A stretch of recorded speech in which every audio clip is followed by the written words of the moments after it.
If you are spending money on Google Ads and you're asking your customers, how did you hear about us? That is a question that's going to lead to a lot of unreliable answers. This seems like a very harmless question to ask because naturally, as a business owner, you want to know what channels that you're spending money on are actually generating you results so that you could put more budget towards it. But the reality is, there are a lot of issues with asking the question, how did you hear about us? A lot of people just don't even realize that they are even clicking on an ad or that they first started on social media or started on SEO and then eventually came through paid advertising to convert. So where is credit due? And in this video, I'm going to be talking all about why asking this question, where did you hear about us, is actually more harmful than helpful, and what you should do instead in order to figure out where leads are coming from and how to better track that. So if you run a business and you're managing Google Ads or you're paying someone to manage them, I'm going to be just diving into attribution today and talking all about that in particular. If you would like any help with your Google Ads or would like an audit or managed services, check out the description or go to my website, Level 28 Media, and I would love to connect with you there. So let's define what self-reported attribution is. Self-reported attribution is when you ask customers, how did you find me? And it could be a drop down on your checkout, a post-purchase survey, or literally having someone on your staff or you asking the lead or customer, how did you find us? And the instinct behind it is very reasonable. We want to know what's working because we're spending money on ads and we want to know, is it social media that's driving it? Is it paid ads? Could it even be SEO? You want to know where your customers are coming from. But the problem is the customers don't actually know. And the data that you collect reflects that. So let's talk about the customer journey real quick when it comes to advertising. Potentially, let's just say 3 weeks ago, someone saw a YouTube video for your business and then they just kept scrolling, they got distracted. So then a week later, they saw a display ad, showed up on a news site they were reading, and it was an ad for your business. And then last Tuesday, they searched for your product category or service on Google. They clicked on a search ad, visited your site, but they didn't buy. But then a few days later, they went directly to your site and purchased or became a lead. Now, my question to you is, who should get the ultimate credit? Should it be YouTube? Should it be the display ad? Should it be the search ad? Who should get credit if this person came through multiple different touch points? And I'll talk about that in a little bit, but when you ask this question, how did you hear about us? Most of the time they're going to be like Google, or I Googled you, I found you on an internet search, I found you online.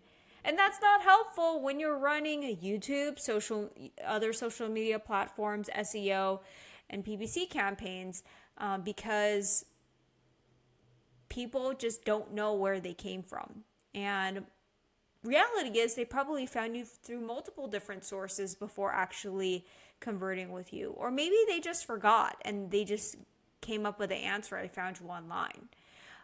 So this isn't the customer's fault or the lead's fault. This is just how, humans naturally work. They're not going to remember where they came from, especially if their focus is on trying to find a solution to a problem. But we don't replay our repurchase journey like a marketer would. When I say we, I'm talking about customers, but a marketer would be able to understand those touch points. The average person is going to remember the last thing that we did or the last thing that felt the most intentional. but not the first couple of channels that they came through. So which channels ultimately get hurt by this when you ask this question, where did you find us? Usually it's awareness-based channels. So usually display ads, YouTube ads, meta ads, Google demand gen campaigns. These are designed to reach people before they know really what you're selling, and they work at the top of the funnel. They plant the idea, they build that familiarity, and just because they work early in the journey, customers never actually credit them in a survey, and they're invisible in a lot of self-reported data.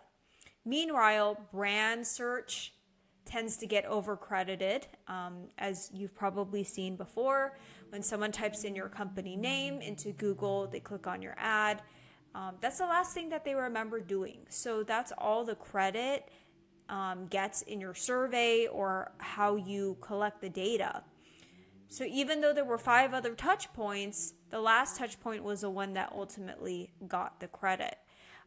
So if you only look at this, then of course your awareness channels are going to be the first ones that you are going to be cutting, because no one's going to be mentioning. I saw you on YouTube, Google demand gen. No one even knows what that is. Only people that buy on Google know what that is. So demand gen might look like it's doing nothing, and you pause it, but actually it's what's creating that awareness. So it should be getting credit. And if you just focus on asking this question, where did you find us? You're never going to get someone saying they found you through an awareness-based channel. So your brand, what's going to happen is, you may eliminate your campaigns that are generating the awareness. In a few months, your brand search volume will start to drop too, because you don't have the awareness channels to support the brand anymore. So this is a slow way to just hurt your business. And I'm going to be talking about what you can do in order to figure out what channels are contributing the most. There's another way to think about this that I wanted to mention. Self-reported attribution is basically last click attribution. I would honestly say it's just worse, because last click at least uses actual click data from real sessions, but Google moved away from last click attribution for a reason. Their own research shows that it systematically undervalued upper funnel activity and distorted a lot of the bidding decisions. So what actually is working and is the right way to go about tracking this is using data-driven attribution. And this is Google's default in Google Ads. What it does is it uses machine learning to look at different touch points in converting paths and assign credit more accurately across the full journey, because it's very unlikely that someone's just going to see you once, click on your ad, and buy from you or become a lead right away. It depends on the business that you're in, but most of the time it takes a user multiple touch points in order to actually convert. And while it's not perfect, it's built on behavioral data and not a customer's best guess after the fact. So that's what I want to leave you with on that front. Something that I want to also mention is there's an issue that doesn't get talked about enough, and that's who actually fills out these surveys when you ask, where did you find us? The answer is not everyone, only a very select few, especially if you send a survey after the fact. So usually a small fraction of your customers will, and they're not a random sample. So the people who most likely filled these surveys out are, how did you hear about us, are customers who have a strong memory of your brand, who had a longer or more considered purchase journey, or someone who feels some type of connection to your brand. So they're more likely to have found you through a channel they have consciously chose, like searching for you directly. And your quick high intent buyers are the ones who may have saw an ad, click, and bought, often skip the form entirely. So that's also another reason why it's not a great idea to be, asking this question and to be depending on people to self-report how they found you. So here's what to do instead. We need to use Google's data-driven attribution. So within Google Ads, you can set on the conversion level what type of attribution you'd want. You would want to select data-driven attribution. And this will help us analyze your actual converting paths and the real clicks and impressions that ultimately get distributed and get credit across these different touch points. And this shows the data that's actually influencing the outcome. So you don't even need to be asking, where did you find us anymore, if you have this already set up. So within your conversion tracking, make sure that you are selecting what attribution model you want to use. And usually the default these days is data-driven attribution. First click or last click is not going to get you much these days in terms of giving you the most accurate picture. Data-driven is going to give credit where credit is due across the different paths. So within Google Ads, under conversions, you can go to attribution, and then you'll be able to see a lot of data around, and this is just a sample account with no data in it, but just to show you guys, how this actually works. You'd be able to see what the paths were, where people came from, the model comparison between the different devices, the top assisting campaigns, conversion paths, path metrics, assisted conversions, model comparison. So this gives us a lot of data to work off of, assuming, yes, you do have the data coming in, but this is just an example. But what you need to do when you're setting up your campaigns, first and foremost, is under summary, and on the campaign conversion action, when you set it up, select, when it asks you what type of attribution, select data-driven attribution.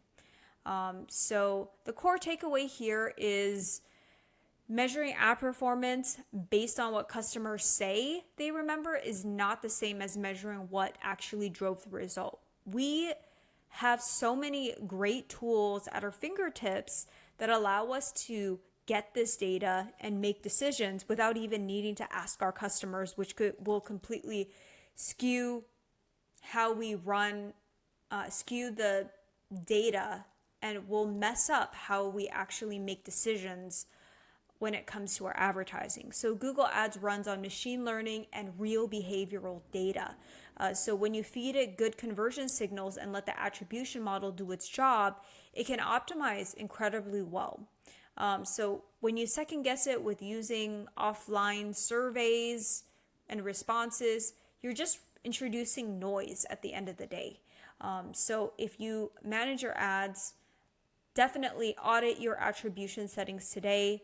If you work with an agency, ask them how they're making campaign decisions and what data they're actually using. If you have any questions or need any feedback on the specific topic, feel free to drop them in the comments below. I'd be more than happy to have a discussion with you. And if you found this video helpful, give it a thumbs up and subscribe to this channel. I post videos every week about Google Ads, and I'll see you guys in the next one.